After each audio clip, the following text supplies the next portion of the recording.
Hey guys, Orcan1 here. Minecraft Snapshot 14w07a just came out, and in this video I'm going to show you what's new with these buttons. So this is a new little way that I'm going to attempt to show you what's new. I have these buttons hooked up to mainly command blocks, but some other things too that'll show you what's going on. So notable changes for everyone. I'm taking this changelog from Mojang's website. I'll have a link to it right below the like button.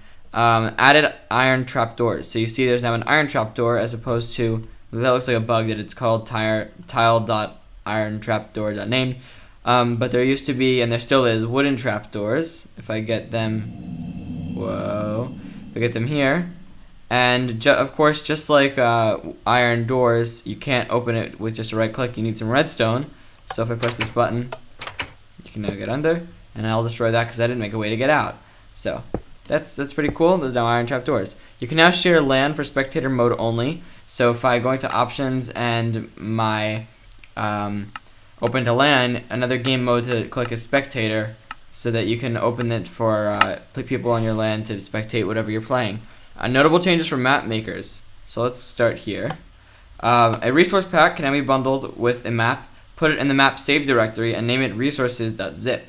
So that's very cool because custom maps will now be able to have their own texture pack, which they've had before, but now they can just bundle them in the map folder, and it'll be available to choose as a texture pack. And I assume a map that has a texture pack in its folder the texture pack will automatically be assigned when you go into that map, but you never know. It's probably there. That would make sense logically.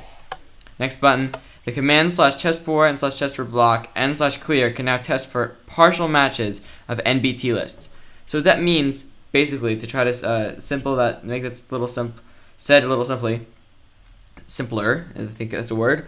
You can now, and map makers can now make it so that they can test for players. They can find certain players that have certain things in their inventory, and it could be partially. So they can test for a player that has a diamond sword in their 6th slot, and that has the 6th, they can test for like many different things, and the partial selectors, partial matches will work for that.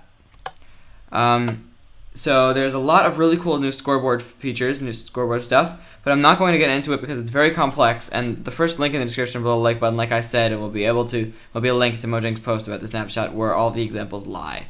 So the /execute command was added, which will run a command from a specific entity's coordinates. Apparently that's there twice, but you see there is a chicken here, and you see that there's invisible blocks here, which if I was to do pick block on and select, these are all barriers, which is pretty cool. Now since the last snapshot, which I sadly couldn't make a video for, when you deselect a barrier from your inventory, they'll disappear and you won't be able to see where they are. But there's this chicken in here. If I click on this text, this is actually, I used telraw to do this, so if I click on this text, it'll actually place a glass box around this chicken. And the way this works, if I get the right command block, here, okay, there's a command that is the /execute command. So basically the command is /execute @e type equals chicken. It's going to execute a command at the entity of a chicken, the latest chicken that's around, the closest chicken. It's going to be at the coordinates of that chicken, tilde, tilde, tilde, and at those coordinates it's going to fill, and then this is the coordinates, the right coordinates for a glass cube filling it. So it's very cool. Really cool new command. I just press this. Nope, I pressed that. Okay. So, last one. When looking at a block in the F3 menu, it will tell you the coordinates of the block. This is very useful for map makers because they can instantly find the coordinates of their target block instead of having to take their coordinates and add or subtract 1 or 2. So if I press F3 here, you'll see that it's actually going to show me when I don't have a block selected right now, but if I do, there's a new thing that's right there saying looking at, and then the coordinates of the block that I'm looking at. So that's incredibly useful, I think, in my opinion, because especially with all the new commands like /fill and /replace and all the different commands that you need to use cuboid to select different blocks, it's really, really useful. So that's pretty much it for this snapshot, guys. I hope you have a nice day, and subscribe for more videos like this in the future. Bye.